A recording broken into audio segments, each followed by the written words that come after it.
తొక్కి బ్రతుకుతా అనే వాళ్ళ ముందు ఎదిగి నిలబడతా అనే ధైర్యం ఉండాలి. మనం చెప్పే సమాధానం కన్నా కాలం చెప్పే సమాధానం సరిగ్గా ఉంటుంది. ఓపిక పట్టి చూడు, ఓపిక చాలా విలువైంది.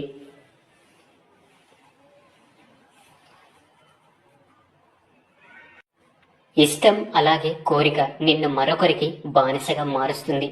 ఓపిక అలాగే ఆశయం నిన్ను ఎప్పటికైనా రాజుని చేస్తుంది. మూర్ఖుల చేత ప్రశంసలు అందుకోవడం కన్నా బుద్ధిమంతుడి చేత తిట్టు తినడం మంచిది. పునాదులు సరిగ్గా లేని ఇంటిని గాలివాన ఎలాగైతే కూల్చేస్తాయో అలాగే గాలి మాటలు నిండు సంసారాలను నిలువున కూల్చేస్తాయి.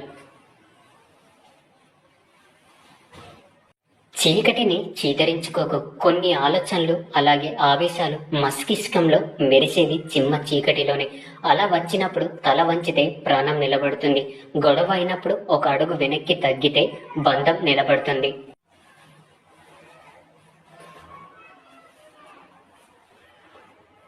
ఒక క్షణం ఓడిన మనిషిగా జీవితాంతం గెలుస్తావు. కోపం రావడం మానవ సహజం.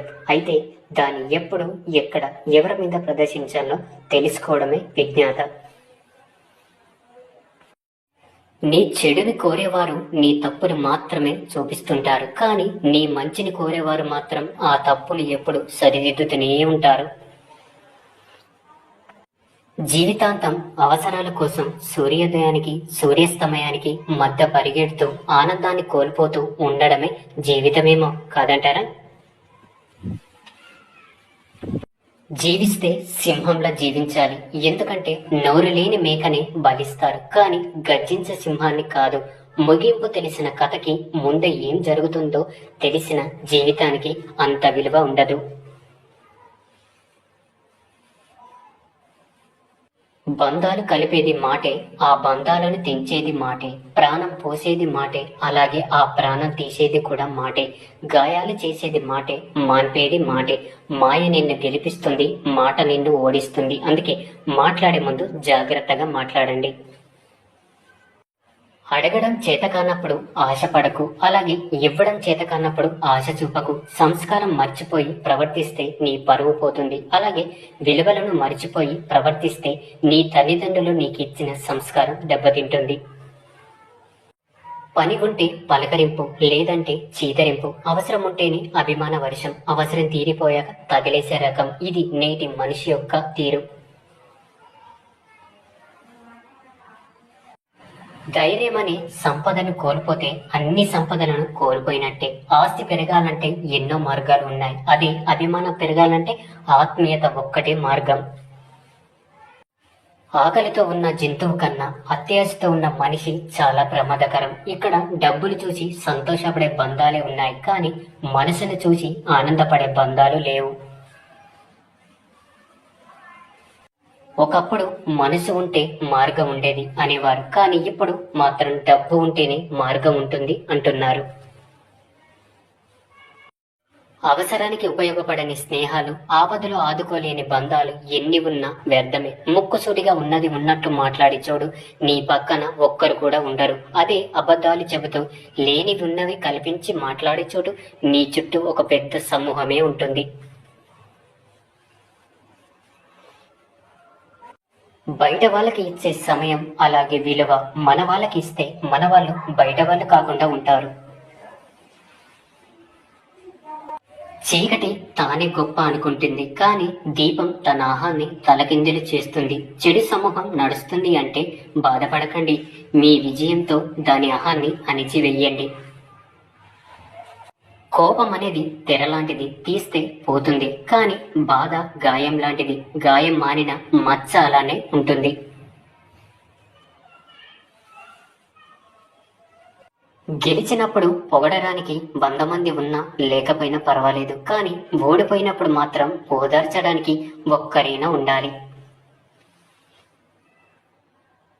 బాధల్లో ఉన్నప్పుడు బంధాలు భరోసాగా ఉండాలి, కానీ బంధాలే బాధలుగా మారితే బతుకు బలహీనపడుతుంది.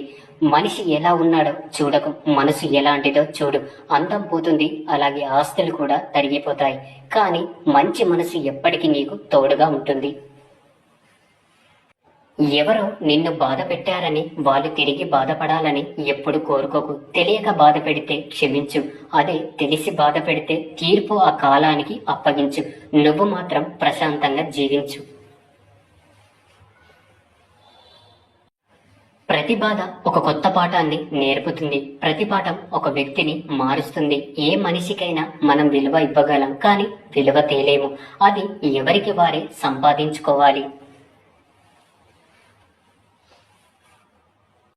అదృష్టంతో వచ్చింది అహంకారాన్ని కలిగిస్తుంది. తెలివితో సంపాదించుకుంది సంతోషాన్ని ఇస్తుంది. ఇక కష్టపడి సంపాదించుకుంది సంతృప్తినిస్తుంది. నిన్ను తక్కువ చేసి చూసే చోట ఎక్కువసేపు ఉండకు. భుజాల మీద ఉన్న బరువుని బలం ఉన్నవారు ఎవరైనా మోస్తారు, కానీ మనసులో ఉన్న బాధని, బంధాల విలువ తెలిసిన వారు మాత్రమే మోయగలరు. ఆ బంధం ప్రేమైన, స్నేహమైన, మరేదైనా. అవకాశం పొందడం మీ గొప్పతనం కాదు, పొందిన అవకాశాన్ని సద్వినియోగం చేసుకోవడం మీ గొప్పతనం. మనల్ని అర్థం చేసుకునే వారికి మన రూపంతో పని లేదు. అలాగే మనల్ని బాధ పెట్టే వాళ్లకు మన మనసుతో అస్సలు పని లేదు. నవ్వుతున్నప్పుడు నీళ్లు తాగడం ఎంత కష్టంగా ఉంటుందో, మనసుకి బాధ కలిగినప్పుడు కన్నీళ్ళు ఆపడం కూడా అంతే కష్టంగా ఉంటుంది.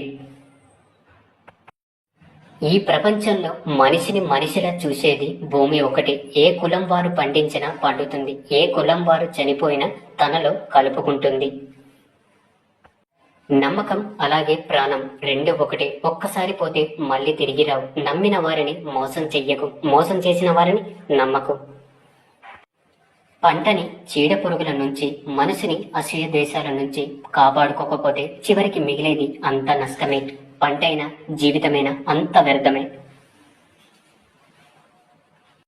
అసమర్థుడికి అవరోధాలుగా కనిపించేవి సమర్థుడికి అవకాశాలుగా కనిపిస్తాయి. నీది కానిది నువ్వు తీసుకుంటే నీకు రావాల్సింది వేరొకరికి వెళుతుంది. గుర్తుంచుకోండి. మీ మనసుకు నచ్చిన నిర్ణయాన్ని తీసుకోండి, కానీ ఆ నిర్ణయానికి భవిష్యత్తులో ఇంకెప్పుడు బాధపడకుండా ఉండేలా చూసుకోండి.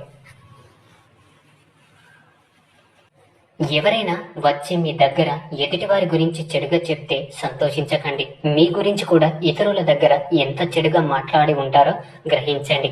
అలాంటి వారు కాలయాపన కోసం మనుషుల వ్యక్తిత్వాన్ని వాడుకుంటారు. జాగ్రత్తగా ఉండండి. సమయం అలాగే స్నేహం ఉచితంగానే దొరుకుతాయి, కానీ వాటి విలువ అవి పోగొట్టుకున్న తర్వాతే తెలుస్తుంది. దూరం నుండి అద్భుతంగా ఉండేవన్నీ దగ్గర నుండి చూస్తే అలా ఉండకపోవచ్చు. జీవితం కూడా అలాంటిదే. అవతల వారికి అందంగా అద్భుతంగా కనిపించవచ్చు, కానీ అసలు ఏం జరుగుతుందో ఎదుర్కొనే వారికే తెలుస్తుంది. నువ్వు మాట్లాడితేనే మాట్లాడుతున్నారు అంటే నీ మాటలు వారికి నచ్చట్లేదు అని అర్థం. నీ ధోరణి వల్ల వారి మనసు గాయపడింది అని అర్థం. నీ నుండి దూరంగా ఉండాలి అనుకుంటారు. నీ వల్ల ఇంకెప్పుడు బాధపడకూడదు అని అనుకుంటారు. మనిషిని గాయపరిచినా పర్వాలేదు, కానీ మనసుని మాత్రం ఎప్పుడు గాయపరచకండి. మన అనుకునే వాళ్ళు మనల్ని వదిలి ఎప్పుడు పోనే పోరు. వదిలి వెళ్లే వాళ్ళు మన వాళ్ళు కానే కారు. ఎవరి జీవిత పుస్తకాన్ని వారే తమ స్వహస్తాలతో లిఖించుకోవాలి, కానీ మొదటి కాగితంలో జననం, చివరి కాగితంలో మరణం ముందుగానే వ్రాయబడి ఉంటుంది. వాటిని ఎవరు మార్చలేరు. అమ్మతో ప్రేమగా మాట్లాడాలి, నాన్నతో మర్యాదగా మాట్లాడాలి, సోదరితో ఆప్యాయంగా మాట్లాడాలి, సోదరుడితో మితిమీరకుండా మాట్లాడాలి, చిన్నారితో ముద్దుగా మాట్లాడాలి, భగవంతునితో మౌనంగా మాట్లాడాలి, స్నేహితులతో మనసు విప్పి మాట్లాడాలి. ఎప్పుడు మాట్లాడుతూనే ఉండాలి, కానీ ఎవరిని నొప్పించకుండా. జీవితంలో ఏది ఎప్పుడు రావాలి అప్పుడే వస్తుంది. ఏది ఎంతకాలం ఉండాలో అంతకాలమే ఉంటుంది. ఏది ఎప్పుడు వదిలిపోవాలనో అప్పుడే వదిలిపోతుంది. ఇందులో దేన్ని నువ్వు ఆపలేవు. నీ చేతుల్లో ఉన్నది ఒక్కటే. ఉన్నంత వరకు నీతో ఉన్న వాటి విలువ తెలుసుకొని జీవించడమే. మనం ఏదైనా మౌనంగా భరించినంత కాలం మనం మంచి వాళ్ళమే. ఎప్పుడైతే భరించలేక ఎందుకు అని ప్రశ్నిస్తామో అప్పుడే మనం ఎంత మంచి చేసినా సరే అన్ని మర్చిపోయి మనకు ఎక్కడ లేని చెడుతనాన్ని అంటకట్టి మనకే తెలియకుండా మనల్ని ప్రపంచానికి ఇంకోలా పరిచయం చేస్తారు. ఎంత విచిత్రం కదా. ఒక స్త్రీ ఎంత సుఖంగా పెరిగినా ఆమె అదృష్టం అలాగే దురదృష్టం తెలిసేది పెళ్లి తర్వాతే. ఏ పదం వెనుక ఏ అర్థం ఉందో, ఏ అర్థం వెనుక ఏ పరమార్థం ఉందో, ఏ పరమార్థం వెనుక ఏ స్వార్థం ఉందో, ఏ స్వార్థం వెనుక ఎవరి ప్రయోజనం ఉందో తెలుసుకోనంత కాలం సామాన్య మానవుడు మోసపోతూనే ఉంటాడు. జాగ్రత్తగా ఉండండి, అలాగే ధైర్యంగా